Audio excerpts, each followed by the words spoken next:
Samuel ஆகமம் முதல் நூல் அதிகாரம் 12. அப்போது சாமுவேல் இஸ்ரவேலர் அனைவருக்கும் கூறியது: நீங்கள் கேட்டுக்கொண்ட அனைத்தின்படி நடந்து உங்கள் குரலுக்கு செவி கொடுத்து உங்களுக்காக ஓர் அரசனை ஏற்படுத்தினேன். இதோ ஓர் அரசர், இவர் உங்களை வழிநடத்துவார். எனக்கோ வயதாகி தலை நரைத்து விட்டது. என் புதல்வர்தாம் இருக்கின்றனர். என் இளமை முதல் இந்நாள் வரை நான் உங்களை வழிநடத்தியிருக்கிறேன். இப்போது நான் உங்கள் முன் இருக்கிறேன். ஆண்டவர் முன்பும் அவர் திருப்பொழிவு செய்தவர் முன்பும் என் மீது குற்றம் சாட்ட முடியுமா? யாருடைய மாட்டையாவது நான் எடுத்துக்கொண்டேனா? யாருடைய கழுதையையாவது நான் எடுத்துக்கொண்டேனா? யாரையாவது நான் ஏமாற்றினேனா? யாரையாவது நான் ஒடுக்கினேனா?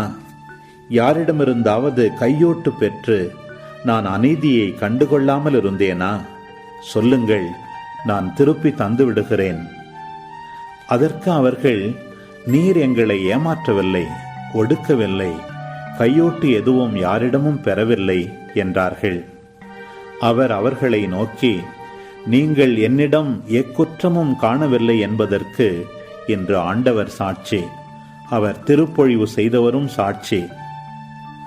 அதற்கு அவர்கள், அவரே சாட்சி என்றார்கள். மீண்டும் சாமுவேல் மக்களிடம் கூறியது: ஆண்டவர்தாம் மோசேயையும் ஆரோனையும் நியமித்து உங்கள் மூதாதையரை எகிப்து நாட்டினின்று கொண்டு வந்தார்.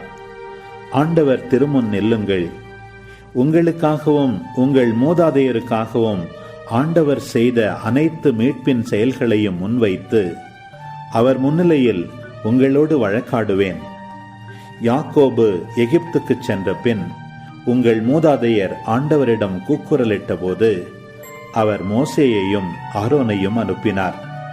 அவர்கள் உங்கள் மூதாதையரை எகிப்தினின்று கொண்டு வந்து இவ்விடத்தில் குடியேறச் செய்தனர். உங்கள் மூதாதையர் தங்கள் கடவுளாகிய ஆண்டவரை மறந்தபோது அவர் அவர்களை ஆசோரின் படைத்தலைவன் சீசராவின் கையிலும் பெலிஸ்தியரின் கையிலும் மோவாபு அரசரின் கையிலும் விட்டுவிட்டார். இவர்கள் அவர்களோடு போரிட்டனர். அவர்கள் ஆண்டவரிடம் கூக்குரலிட்டு, நாங்கள் ஆண்டவரை புறக்கணித்தோம், பாகால்களையும் அஸ்தரோத்துகளையும் வழிபட்டு பாவம் செய்துள்ளோம். இப்போது எங்களை எங்கள் எதிரிகளிடமிருந்து விடுவியும், நாங்கள் உம்மையே வழிபடுவோம் என்றனர். ஆண்டவர் எருபாகால், பேதான், இப்தாகு, சாமுவேல் ஆகியோரை அனுப்பி, சுற்றிலும் இருந்த உங்கள் எதிரிகளின் கையினின்று உங்களை விடுவித்தார். நீங்களும் அச்சமின்றி வாழ்ந்தீர்கள்.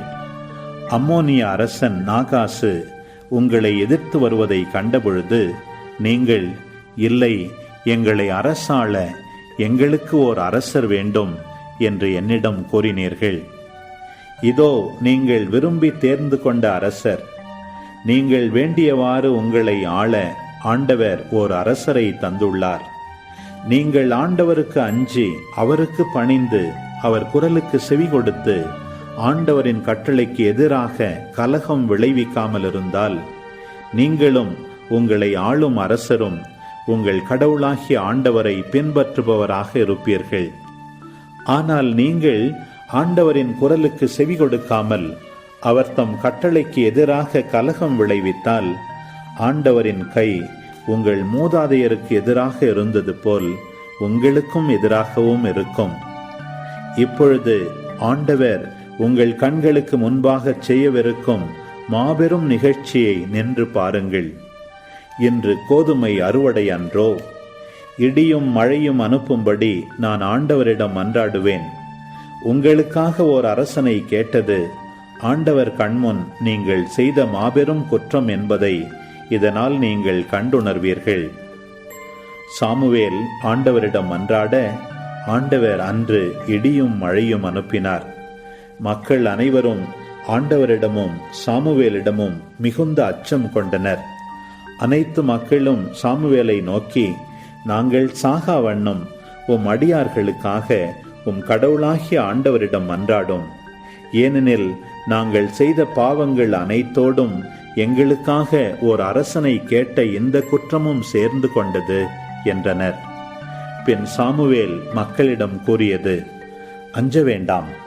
நீங்கள் இக்குற்றங்களை எல்லாம் செய்திருப்பினும் ஆண்டவரை பின்பற்றுவதிலிருந்து விலகாமல் அவரையே உங்கள் முழு மனத்தோடு வழிபடுங்கள். பயனற்ற, விடுவிக்க இயலாத சிலைகளை நாடிச் செல்ல வேண்டாம். அவை வீணே. தம் மாபெரும் பெயரின் பொருட்டு ஆண்டவர் தம் மக்களை புறக்கணிக்க மாட்டார். ஏனெனில் உங்களை தம் மக்களாக்க அவரே திருவுளம் கொண்டார். என்னை பொறுத்த மட்டில் உங்களுக்காக மன்றாடுவதை நிறுத்துவதனால் ஆண்டவருக்கு எதிராக புரியும் குற்றம் என்னை விட்டு விலகி இருக்கட்டும். நான் உங்களுக்கு நல்ல நேரிய வழிகளை கற்றுக் கொடுப்பேன்.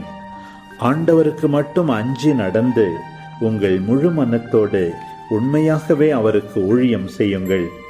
அவர் உங்களுக்கு ஆற்றிய மாபெரும் செயல்களை நினைத்து பாருங்கள். ஆனால் நீங்கள் தொடர்ந்து தீமை செய்தால் நீங்களும் உங்கள் அரசனும் அழிந்து விடுவீர்கள். அன்பு உறவுகளே, இது உங்களுக்கான நேரம். இக்காணொளியில் ஒலி வடிவில் 1 சாமுவேல் புத்தகம் 12ஆம் அதிகாரத்தை முழுமையாக பார்த்தும் கேட்டும் ஜெபித்தும் இருப்பீர்கள். இன்றைய இறைவார்த்தையின் அடிப்படையிலான கேள்வி: நீங்கள் என்னிடம் எதை காணவில்லை என்பதற்கு இன்று ஆண்டவர் சாட்சி? பதில்களை கமெண்ட்ஸில் பதிவு செய்யவும். இதுபோன்ற வீடியோக்களை தொடர்ந்து காண இந்த வலைதளத்தை சப்ஸ்கிரைப் செய்யவும். மேலும் லைக் கொடுத்து எங்களை ஊக்கப்படுத்தவும். இப்பதிவுகளை மற்றவரோடு பகிர்ந்து ஷேர் செய்து நாளும் திருவிவிலியத்தின் ஒரு அதிகாரத்தை வாசிக்கவும், கேட்கவும், பார்க்கவும் நீங்கள் உதவிடலாம். மீண்டும் அடுத்த காணொளியில் சந்திப்போம். இந்த நாள் இனிய நாளாய் அமையட்டும். இறைவன் உங்களை ஆசீர்வதிக்கட்டும்.